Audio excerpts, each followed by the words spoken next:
You're listening to Cooper Talk. Welcome to Cooper Talk. I'm your host, Steve Cooper, and remember, I'm only as hip as my guests. I gotta tell you something, people. When I was a younger kid in my teens, there was something called the Columbia House Record Club. And there was a few other ones. Wow. And it was basically you would buy like 12 albums for a penny, and then you'd have to buy like 7 in a year and 3 years. And we were underage. So we just bought them and never fulfilled the commitment because people we knew said, hey, they're not, like my older brother said, you don't have a credit report. But one of the albums I bought, my guest, his group, I got it for free. His group, it was his album. And I'll tell you something, what caught my eye about it, besides the great music, is his group had the best logo. I mean, people drew KISS and they drew Yes because they're easy to draw. Right. This logo, though, people, this logo was so amazing, and I'm so happy to have him on. And my guest is David Jenkins. How you doing, David? Hey, Steve. Yeah, that logo's strong. It remains it remains a strong logo. We still could do some more behind it besides just music. I just think that it's a recognizable, real iconic kind of look. Well, you know what it was. I grew up in New Jersey, and it's cold, and you look at that, and it's so inviting. It's like you're thinking of like good-looking people on the beach drinking margaritas. Escapism. It's total escapism, Now what happened? What happened when they when it showed up in the movie Step Brothers? Well, that was kind of cool. I talked to the gal that was in the art department. She actually manufactured that shirt, but it was pretty cool because we got a call from this promotion guy saying, "Is anybody working that? You guys should be doing all kinds of stuff behind this, And so we hired the guy to see what he could do, and he got us at the opening of the party, the red carpet, and then the opening of the screening of the movie, and then the after screening party, and it was really cool to meet all the people that were involved in it. And John C. Reilly and Will Ferrell were like just completely nice guys, really, really normal, fun. Introduced the band, and we played a few songs at the party, and it was just a real neat. And you know what? On the red carpet, for a couple of days, for a day before and a couple of days after, I was the coolest guy on the planet to my 12-year-old kid because I knew Will Ferrell. Well, you know what's great about it is anyone who is, I'm 55 now, but anyone who was a certain age, as soon as they saw that shirt when Will Ferrell's wearing it, you automatically identified. Oh, yeah, definitely. That was kind of cool, huh? Yeah, so he wore it for 10 minutes in the movie, which is great. A lot of free advertising. Exactly. So you've had a great career. When did you get interested in music? Was it as you were a young kid or in high school? How did you get involved? Yeah, when I was really young. In fact, we had a pump organ when I was I think 4 or 5 years old, maybe, and living in Michigan, but I couldn't reach the pedals and also play the keys. So my sister, who was younger than me, would be down there pumping the pedals, and we'd take turns, right? And I would pick out melodies on the keyboard while she was pumping the pedals. It was funny. But yeah, early on, just got interested in music. Now, when did you start expanding on music past the pump organ? Well, I did school band, and then in high school, I got interested in guitar. Well, actually, I think, and for a lot of guys, I think it was the same. We saw the Beatles, right, on Ed Sullivan. In my junior year of high school, I saw the Beatles, and I thought, wow, I'll do that. Let's just do that. And it was just exciting to see, people playing guitar and writing rock songs and having fun with it. So that's the kind of thing that got me going on the whole thought of playing, and then put little bands together throughout high school and college, and then just kept going. Now, where did you go to college? Brevard Junior College in Cocoa Beach for a while, and also Seminole Community College in Lake Mary, Florida. Now, so you moved from Michigan to Florida? Yeah, Michigan to Illinois to Wisconsin to Florida, and then when I was just before I turned 18, I left Florida for California with $4, a free ride, an amplifier and a guitar, and a suitcase full of clothes, and not a clue what I was going to do when I got to California. So I was just unbelievably lucky. The second day that I got to San Carlos, actually San Bruno, and then I wandered down into a music store in San Carlos, and the guy ran me through an audition that took about a minute.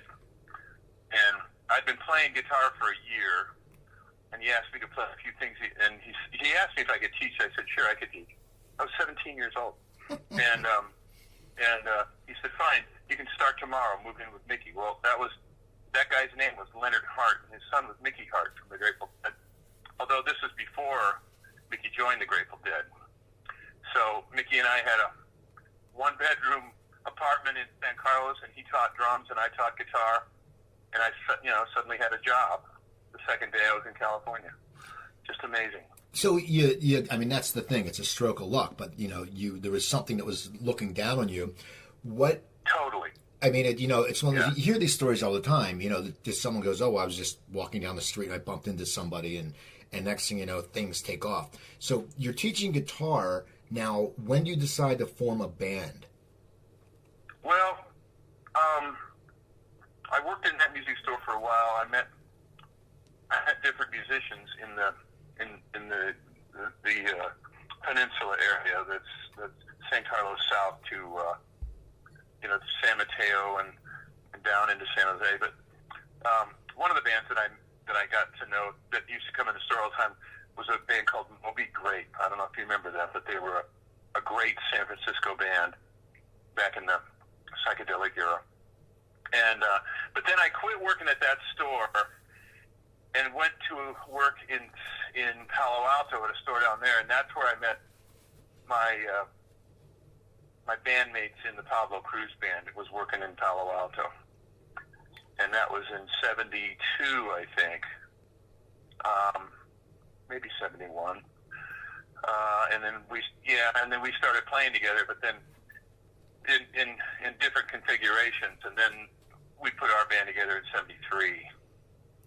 Which is amazing. When I think back on it, my God. Well, it's one of those things. I mean, it is a long time ago, but it's great that your music has withstood time.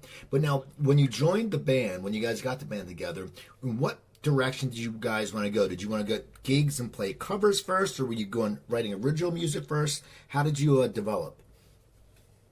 Well, we didn't have enough material to play all original music, so we did some covers. And we were trying to figure out who we were, but everybody'd throw what they had into the song list, and we'd get out and play. We just knew we liked playing together, and then we started. We also did a lot of jamming back then, and out of those jams came some songs, and some of the songs. I mean, there's a couple of jams that happened back then that turned into songs that we still play. So it was an experimental thing that we were just playing because we wanted to play together. We just liked playing, and then it just, one step after another started taking shape, and it really was a lot of luck involved, but there was also a lot of just desire to play. So I guess it just formed, So you're formed now. Now, who came up with the name? We were discussing the name, trying to think of a name, and that name came out of an LSD trip. That sorry, true. It's awesome. Our keyboard player, Corey, and this other guy that we used to know,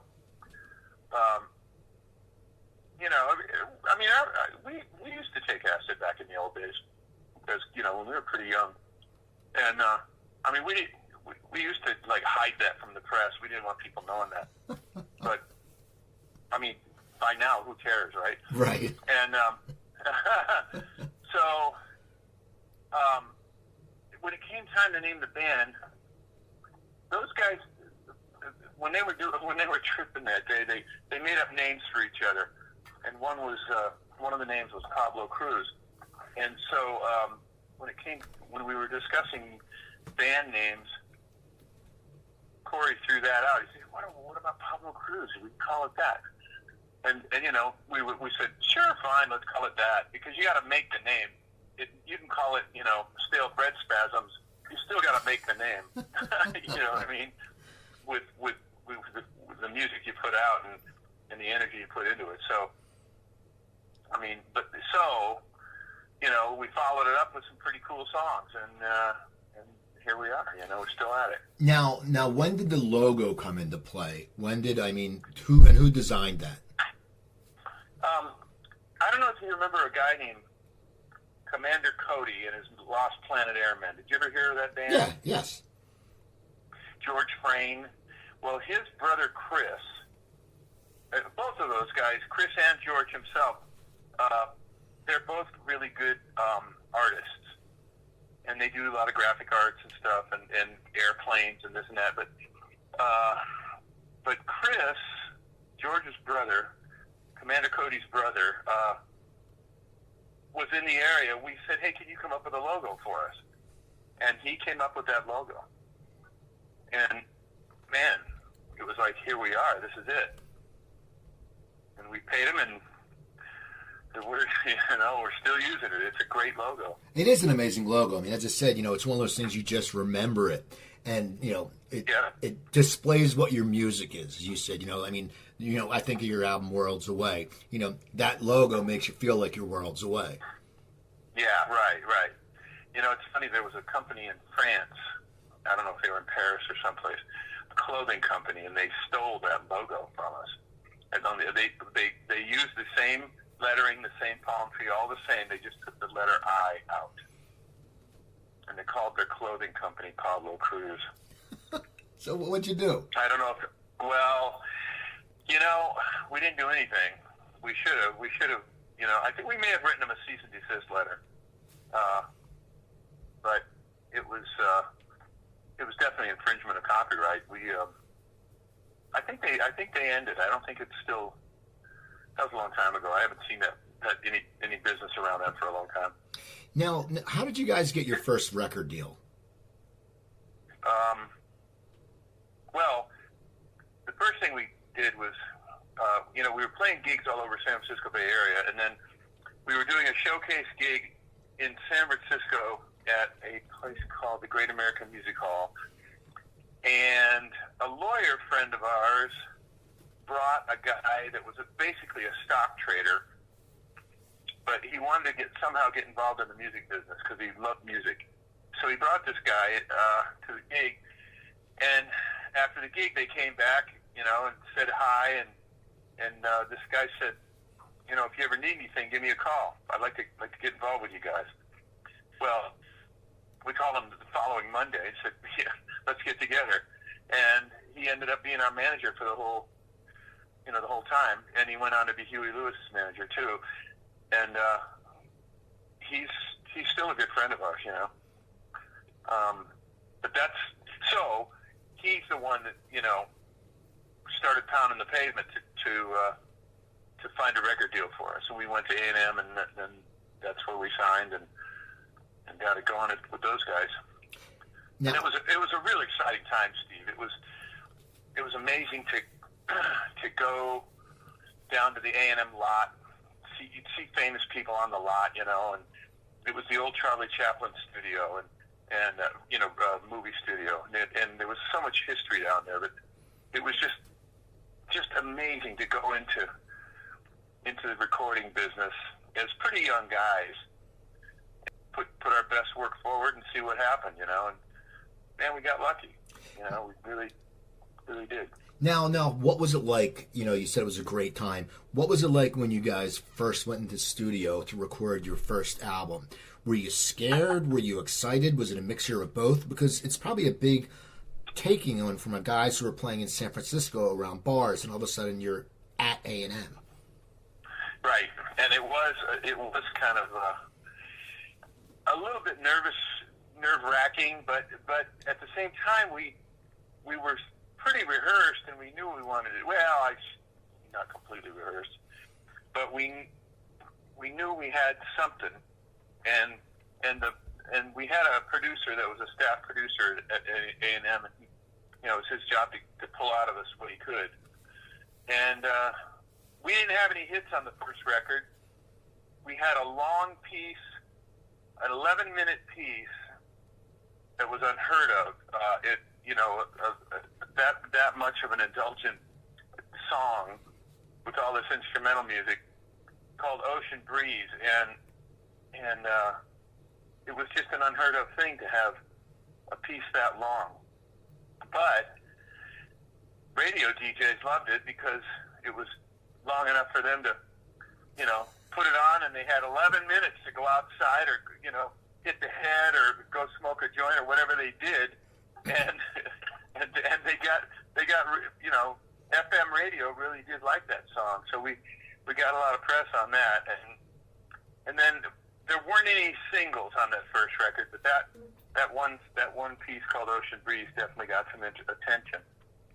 And then we did the second record with a different producer, and there was a little bit of chart action on it, but not the kind of numbers that we needed. It wasn't until the third album that we hit with the title track, Place in the Sun, and then What You Gonna Do When She Says Goodbye, and that's when things really start changing for the band. Now, is there a story behind What You Gonna Do? Well, yeah, kind of. There was a gal that I was involved with, but I was breaking up with her, and we were having. The nice thing about songwriting, and if you're writing with your partners, is you get to discuss stuff, and you're in each other's lives, and you're all helping each other with all kinds of stuff. But we were having a discussion about, you sure you want to break up with her? What are you going to do when she really says goodbye, And boing, there it is. That's what we've been looking for. And so that was about that particular relationship. And the funny thing is, it didn't end there because it went into the next album with Love Will Find a Way, which was about the same relationship, and it took that long to get past all that. Now, but, that's the deal. It's like out of those personal experiences. Yeah. So you're the album with What You're Gonna Do, A Place in the Sun, hit 19 on the Billboard charts. Now, in the middle of that, original member left the band. Yeah, what a time to leave, huh? Yeah. Our original bass player, right when What You Gonna Do was hitting, he told us he wanted to quit the band and go put a band together with his wife and do a record. And I'll tell you, one of the weirdest things about this whole deal was that A&M backed him to do that, which was really stupid. They should have been promoting him staying with the band and, making more records. But anyway, they did a record and nothing happened with it. And then he went into obscurity. And it's too bad because, it really left us floundering. We had to find somebody to replace him. And we did and kept doing the gigs. And we had a great guy that filled in for him, although he wasn't as good a player as powerful a presence as the original guy, Bud Cockrell. But he came at the right time and kept afforded us to keep going, and that was our objective, was to keep the band working. Now, did you audition? Did you audition a lot of guys? Yeah, we had the whole. There were quite a few. We had we were set up in a rehearsal place. We had people dropping by and trying out, and then when we found this guy Bruce Day, we played a few songs, and he came in prepared, you know, and he was just an absolute great guy, and he was a good live player and a good live presence on stage, and we had a lot of fun, you know, doing what we did and presenting the shows with him. He wasn't a good studio guy, so the record, I forget, the Worlds Away album, I played some bass, and we got Mike Picaro from the Toto band to play bass. And but Bruce was a good live guy. He was better at live playing than was records. And then after on I think the next record, we found this guy John Pierce in Los Angeles that was a real player's player and a funny guy and a lot of fun. So we got him. Say goodbye to Bruce. And then John was with us for, I don't know, 3 years or so. But now after we've taken this, you know, then so we finished out our recording and I think the seventh record was the last one, and then we called it quits for a while, like 20 years, and then we put it back together about 10 years ago. And we had a different bass player, and then we met this guy Larry Antonino. I got him through a friend of mine that played in the band Chicago, a guy named Bill Champlin. And I called Bill one day and said, you know, any bass players? And he turned me on to this guy. So we got him, and we've been in this format ever since. And he's a really, really wonderful player and great guy to hang with. That's the nice thing about our band. It's fun hanging out with everybody. We genuinely have a good time, you know, with everyone. Well, I'm sure that's what keeps you guys going. Even the new faction of the group. But I got to ask you, what was it like when Worlds Away just started taking off and you were getting hit after hit? What's that like as someone who, you know, the first album didn't really chart, the second album somewhat, you know, then you had a hit here. What's it like when all of a sudden you look and you're looking at every song you're releasing is climbing up the charts? Well, I had this kind of a running joke with our manager, Bob Brown. You know, we were watching songs, you know, climb and looking at some of the gigs that, you know, the dates that we booked and stuff. So I'd always say, well, are we famous yet? As the songs were kind of climbing. And Bob would go, nope, you're not famous yet. And then another week later, I'd say, are we famous yet? He'd go, nope, not yet. Yeah. And it went on for a couple of months, and then we got into the top 20 or the top 10, and I said, well, what do you think? He says, you're famous now. You know, so, and it really was amazing how much we heard it on the radio, and no matter where we were, and the response, I mean, all of a sudden, you know, people recognized us on the street. It's just, you know, famous people do have kind of a blessed life. They get better seating at restaurants, and I don't know. They get people help famous people. You know, it's interesting. It's an interesting human condition, but it was very fun. It was extremely fun to be in a band that was, you know, making it at that age, and we just really had a great time with it, I gotta say. Now, do you remember the first time you heard one of your group songs on the radio? I remember exactly the first time. I was walking along Bridgeway Street in Sausalito, California, right along the water. I was walking with a friend of mine, and I heard, from the first record, I heard a song called What Does It Take, coming out of a boombox.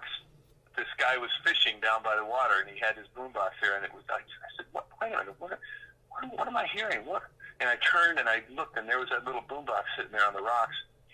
I said, my God, that's us. We're on the radio. Holy cow. And I just couldn't believe it. It was just like, so, you know, it's like what you work for, but when it actually happens, it's like, wow, we're really there. You know, so things fell into place. It felt like it felt like events happened as they were supposed to. You know, make a record, put it out, get some notoriety, go to work. You know, it felt like everything was happening the way it should. But when you think back on it now, in retrospect, I mean, what a blessing! What an absolute blessing that was to have gone through that and experienced that, and to still to this day when we're playing gigs and music fans turn out to hear the band and they're all happy and smiling, and it's like, wow, this is really a great life, Now, so yeah. At that point, when you're making it big, you start playing like Merv Griffin Show, Dinah Shore. What was it like for you guys to be on TV? Was it exciting? I mean, you even played American Bandstand, which, American Bandstand, everybody watched. I always try to explain to younger people that there was only, like in Philadelphia, there's channel 3, 6, 10, and maybe 3 UHF channels. But everybody watched American Bandstand. How did that help your career? Steve, it was like, it made sense that we were on. It was we just did what was naturally coming toward us every step of the way. But I will say that there were a few moments at different times that we were nervous. And you could tell. You could tell when I look back on those old videos, I thought, oh yeah, he's nervous. You could see it in his face, but I don't know. It was those people were so gracious. I mean, kids today don't know who Dinah Shore was, but she was amazingly gracious, and so was Merv Griffin. He was just such a nice guy, and really did enjoy the band, and all those guys. They just Mike Douglas and Dick Clark was totally nice, and he was funny to watch though with all those kids, because he'd be like, he was trying to herd cats. I mean, it was crazy how he would have to yell at the kids to get them to stop doing one thing, pay attention, because we're counting down here, 3, 2, 1, okay, yeah. He was like really having to control a lot of stuff, but he was great about it, and he was certainly a nice guy to us. I mean, yeah, those were absolutely amazing times. Now, as a musician, what was it like going from, smaller crowds and the crowds getting bigger, and then you guys are, on top of the world because you have, a huge album? What does it change your performance? Like the first time you sit there and go, holy crap, there's a ton of people here. Does that make you nervous? It's funny. We did some pretty huge shows, and we just played what was on the records.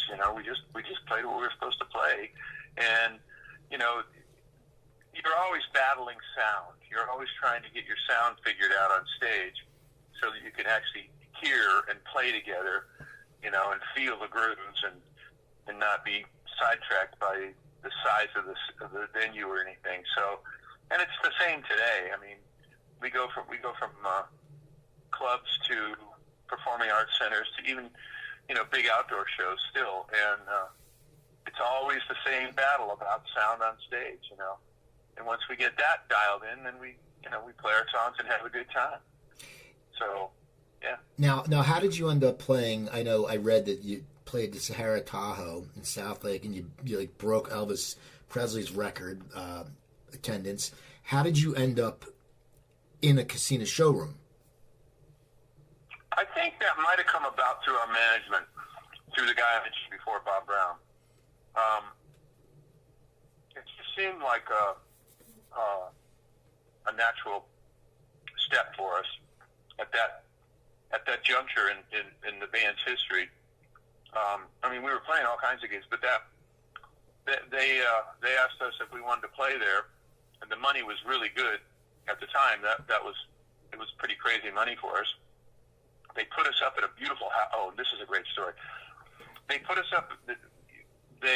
When the gig was presented, we had the option of staying in the hotel, which was at the time it was Del Webb's High Sierra in Tahoe, or we could stay at a house just up on Kingsbury Grade, you know, and then they'll shuttle us back and forth. Well, no, let's stay at the hotel.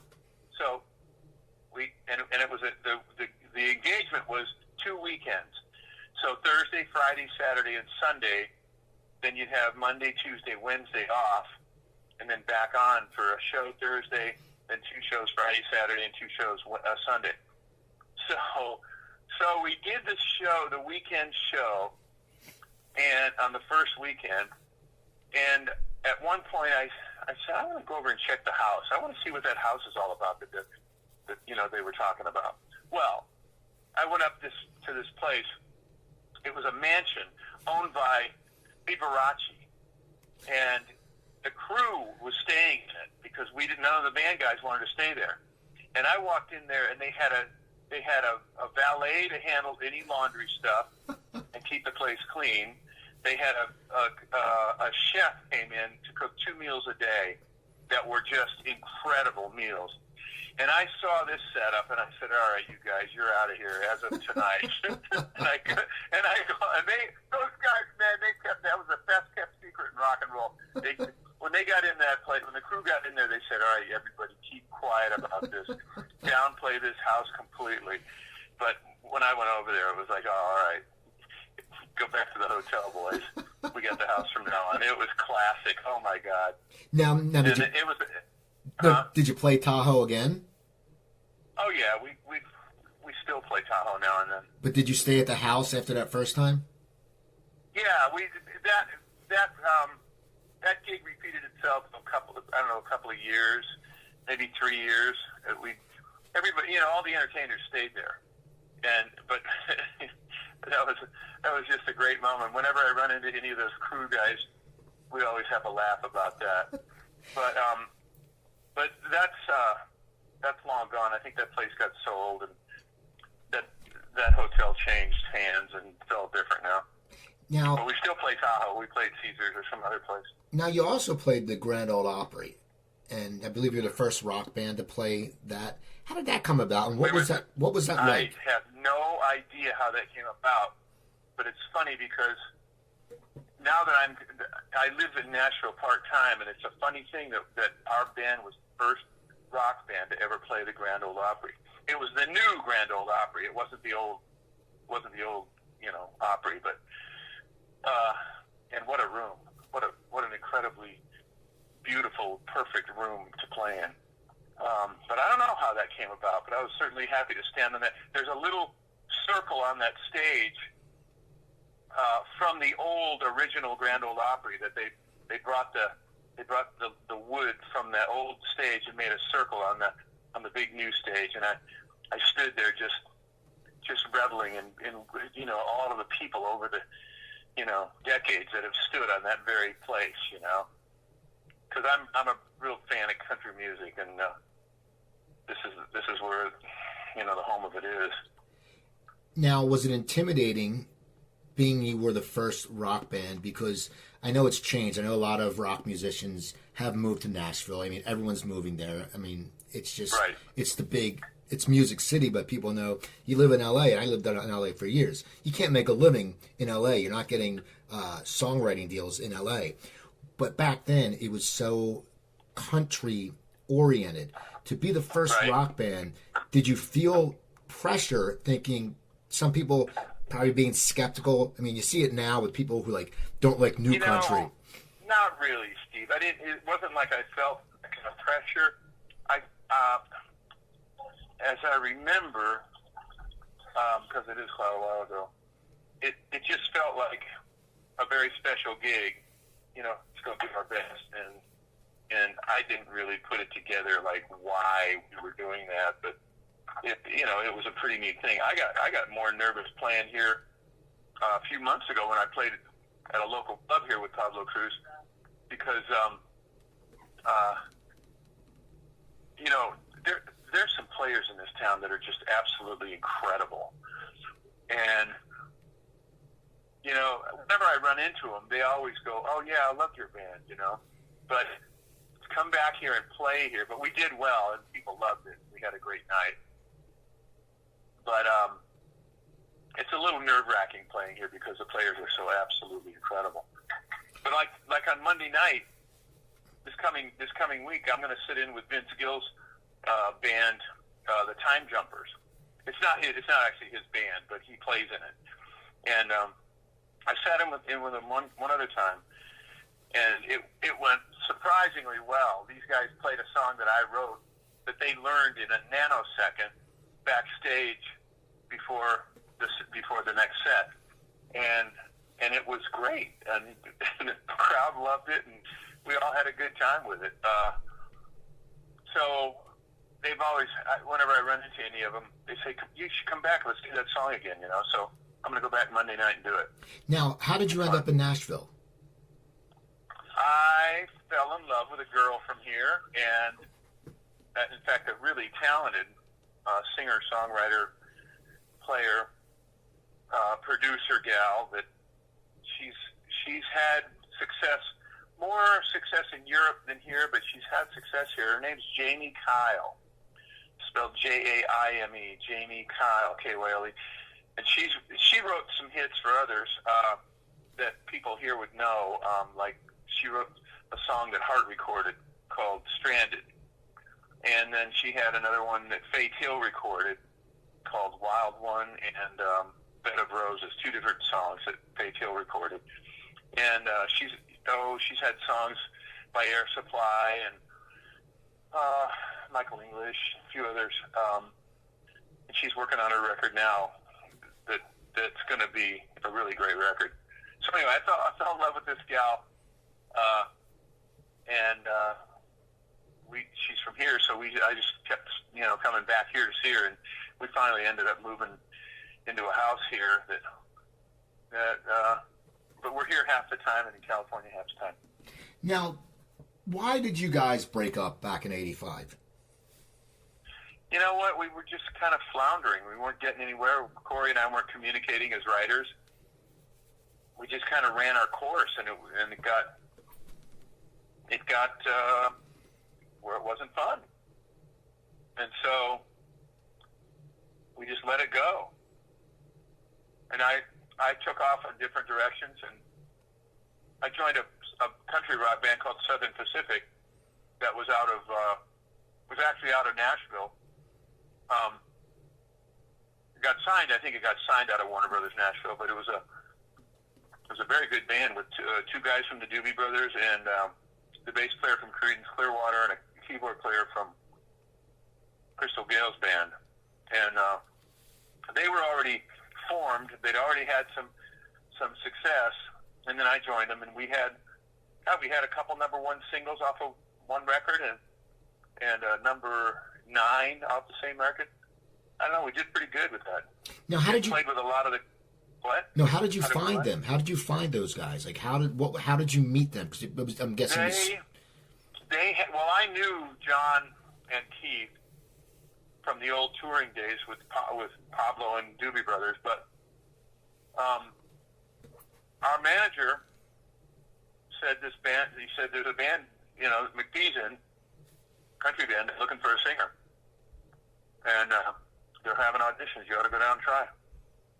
So I flew to L.A., and they were having a cattle call kind of audition thing with video and, learn the songs in front and come in and be ready to do it. And so I did, and I got the gig. And it was fun for a couple of years. Now, and one good record, yeah. Yeah, one good record. And then in '96, you and Pablo Cruise decided to do a partial reunion. Wow. You're better at the dates than I am. I don't know if that was the date. Did you get that off of something? 96, huh? Yeah, it says 96. You guys reunited. You and Cockrell. Oh, yeah. Bud and I had a band, and then we had some other players around it. And you know what? We represented the songs really well. It was a great band. I had another guitar player, which I always loved. I have 2 guitars. And percussionist, great drummer and percussionist, and a couple guys from Oakland. They were a lot of fun. and then 2 backup singers. And so the songs were really well represented, but it wasn't the same energy, it wasn't the same chemistry as this original lineup that we have now. You know? I mean, as well as we did the songs, it still didn't have the magic that is the original guys together. When you put the original guys together, you get something extra, you know? And that's what we have now. Now, how did you guys get back to getting the original guys? Was it something that you missed each other, or you called, or something you saw one of your friends performing, or someone said, hey, Pablo Cruise needs to get back together? How did it happen?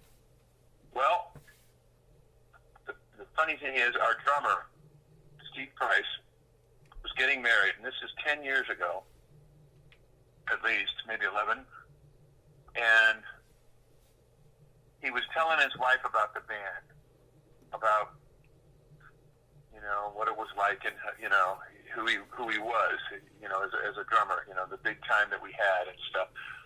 And he thought, God, it'd be great to put the band together and just do a show so my wife could see it. So he called Corey and I and said, could we get some other guys and like, you know, a bass player and maybe another guy and just do a show. So we said, yeah, it might be fun. So we set up a show in Sacramento, and we got, God, I can't even remember who they are now. But we got 2 guys to play bass and besides Corey, there was at times another keyboard player. Anyway, we did a show. We put a show together. We rehearsed and actually put a set together. And response was so good, and we enjoyed it so much that after the show, we all went to this bar and had a couple drinks and said, let's keep this going. Let's do it again, you know. And you know, we got the vibe going. It was so cool. But then, you know, we didn't have the right lineup. But we started working on getting the right lineup, and we came in with a bass player that was somebody that Corey worked with, who was a very talented musician, but not exactly a bass player. But he played bass with us for a couple of years, and then we found Larry, the guy I mentioned before. But it was just because of Steve getting married and wanting to show his wife, you know, the kind of drummer that he was, playing Pablo Cruise music, that we were able to do it. And from that point, we said, all right, hiatus is over. Let's get to work. Now, the new lineup, and you guys tour a lot, does it have the same feel and energy as the earlier lineup, you know, back in the day when you guys were making hits? Does it have that same feeling on stage, or because everyone's matured and gotten older, do you feel different? We definitely have. There's some of that. There's something magic about Steve and Corey and I together, and now that we've got Larry fills in. He's the closest thing. If we'd have found Larry 30 years ago, we'd have been having a totally different discussion right now, because he's so much like our original bass player, but even better. I mean, he's a really, really monstrous player, and great singer, and just a totally good guy, you know, good guy to be on stage with. So the vibe is very much the same as the old days. Now, not quite as wild. It's not quite as wild. When I think back on some of those old days, there was something untamed about it, and that was kind of one of the things that was good about it. I think it was a little out of control. Well, that's always good. Now, how would you classify your music? Because, you know, some people say it's pop rock, some say it's soft rock, some say it's, the big term now is, you know, yacht rock. How would you personally classify your music? Well, if I was talking to you from my own yacht, right, I'd probably call it that. Unfortunately, I'm not. it's a tough call. Some of the music we do is blue-eyed soul. Some of it is, rock. Some of it even approaches a slight bit of country. And so, I don't know. I've never really been able to categorize it in one word, honestly. It's just a lot of different things, but it's Pablo Cruise music. Now, I'm looking through your discography. What are the Doofus Brothers? Oh, no. Oh, my God. That's something we shouldn't talk about. Okay. I like to go surfing, and that's two of my buddies from high school, and I go on surf trips to Central America or Hawaii, wherever we go. And we call ourselves the Doofus Brothers, and we actually have, on a laptop computer, we've recorded a bunch of different songs, and they're really terrible. And we take old tunes and write surf lyrics to them, and just do just the rudest recordings we can make. And that's what the Doofus Brothers is. Now, okay, I'm gonna ask you another question. It's a different question, but I Go to Rio was on World's Way, I believe. And right. How did you pick that song? I mean, you don't think Pablo Cruise playing Peter Allen. It's not one of those things you go, how did that come up? Right. Well, it came up because of management. Our manager thought it would be a good idea. Excuse me. And I wasn't so sure, but I went along with it. And Peter was great. He recorded with us in the studio at the record plant in Sausalito, and he played electric piano while Corey played the grand piano. And I don't know, it was a fun effort. We went to New York and saw him do his one-man show on Broadway, which was incredible. And I don't know, it was one of those it came out of the management end of things. Here, you guys, there's a great idea, record this song. Okay, so we did it. And, it was a party song. So people liked it, people still like to dance to it. Now, you tour pretty much. You guys have a lot of dates for the next year. How do you choose where you're going to play? And do you like to stay more in California? Or, because now you're in Nashville, it's probably different. But when you're in California, you probably wanted to stay there more. But how do you pick where you're going to play? And is there any cities that you want to play but you're not playing? Yeah, there's a lot of places I'm sure we'd like to play that we haven't booked yet. But, honestly, it's like whatever we can route that makes sense, doesn't beat us up too bad. To try to go across the country and do one show and then fly back, you're traveling on a Friday, playing a Saturday, and coming back Sunday. That's 3 days out of your life. The money has to be a certain thing for you to do that, or we don't take it. So if the money's there, we're there. And also, if Southwest flies there. Right. we travel on Southwest a lot. Now, what are your crowds like these days? Because I always ask musicians who've been playing for a long time that there was, believe me, there's probably some babies made to a Pablo Cruise song. Let's not lie, because it was just cool music. So there's probably people who had their kid when they were conceived during a song, so they probably bring their kid, and the kid listens to it. What's the age group in your crowd? Does it go from 8 to 70? Yeah, because from what you just said, you can imagine the parents show up and they bring their kids. It's amazing, and the kids are going, "Wow, those guys rock." It's far out that we're getting, anywhere from 12 years old to 18 years old to 20, and they're seeing these guys, their parents' age or older, rocking, and it's like, yeah, these guys know what they're doing. So our ages go from anywhere from 12 up to 80, 90. I've seen people that old there. Now, what song do you think gets the biggest reaction when you play it? What is the one that people, you see it in their eyes? Because there are a bunch of hits, but there's got to be one or two that the crowds just flip over. Well, the two hits, Love Find a Way and What You Gonna do real well.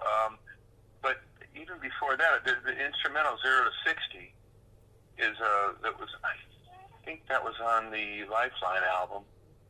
That one gets huge response. Cool Love from the last, I think it was on the Reflector album. I can't remember which record that's on. It's terrible. That gets a good response. I mean, everything gets a pretty good response, to be honest with you, Steve. The band performs them pretty well.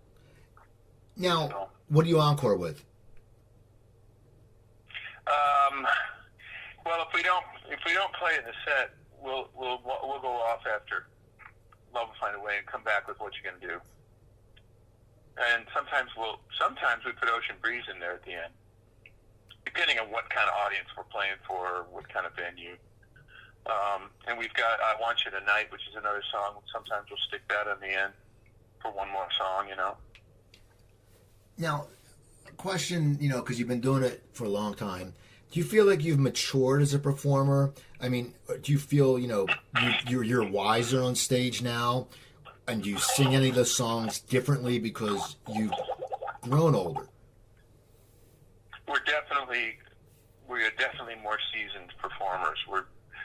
We're better at delivering the songs. We're better at talking to the crowd, and having an entertainment relationship with the crowd. Yeah, we're definitely a different band in that respect. Yeah, way better.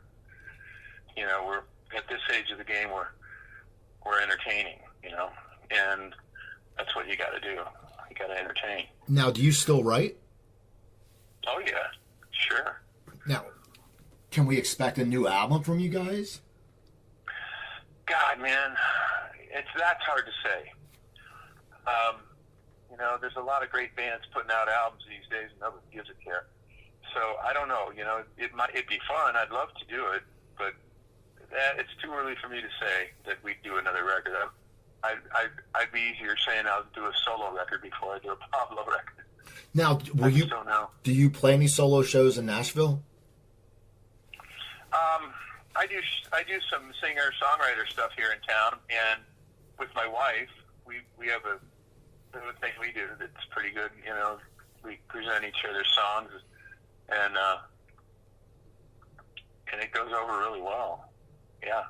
Now, how has the music, in your eyes, how's the music industry changed since when you started out to now?